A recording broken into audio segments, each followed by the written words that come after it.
بسم اللہ الرحمن الرحیم۔ بسم اللہ الرحمن الرحیم۔ ہمارے باطن میں دو بھیڑیے۔ ایک لڑکا غصے میں اپنے دادا کے پاس آیا اور بتایا کہ اس کے دوست نے اسے کچھ تکلیف دی ہے۔ اس کے دادا نے کہا، اچھا چلو میں تمہیں ایک کہانی سناتا ہوں۔ کبھی کبھی میں ان لوگوں سے بہت نفرت محسوس کرتا ہوں جو مجھے تکلیف دیتے ہیں، جبکہ ان کے کیے پر کوئی زیادہ افسوس بھی نہیں ہوتا، اور یہ نفرت خود بخود مجھے مضطرب کر دیتی ہے، لیکن اس سے میرے دشمن کو ذرا بھی تکلیف نہیں ہوتی۔ گویا میرے اندر دو بھیڑیے ہیں۔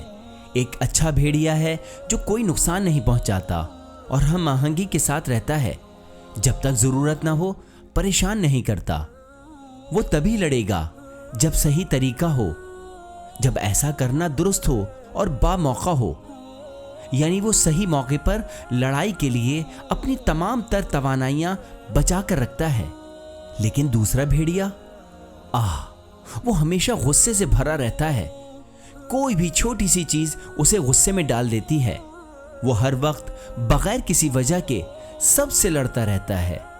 وہ سوچ نہیں سکتا کیونکہ اس کا غصہ اور نفرت اس پر ہمیشہ غالب رہتی ہے۔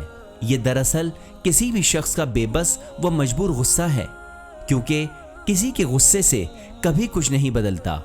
کبھی کبھی ایسا ہوتا ہے کہ میرے اندر جو دو موجود بھیڑیے ہیں، میرا ان کے ساتھ رہنا مشکل ہو جاتا ہے، کیونکہ یہ دونوں میری روح پر غلبہ پانے کی کوششیں کرتے ہیں۔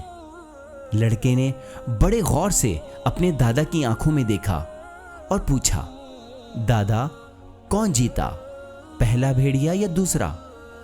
دادا جی مسکرائے اور خاموشی سے بولے، جسے میں پسند کرتا ہوں وہی بھیڑیا۔ کہانی کا اخلاقی سبق: آپ جس بھیڑیے کو پسند کرتے ہیں وہ آپ کے ذاتی رویے کا عکاس ہے، پس ہر روز ہم ان میں سے کسی ایک کا انتخاب کرتے ہیں، اور ہم جس بھیڑیے کو پسند کرنے کا انتخاب کرتے ہیں وہ اس حقیقت کو ظاہر کرے گا کہ آپ کون ہیں اور کیسی شخصیت کے مالک ہیں۔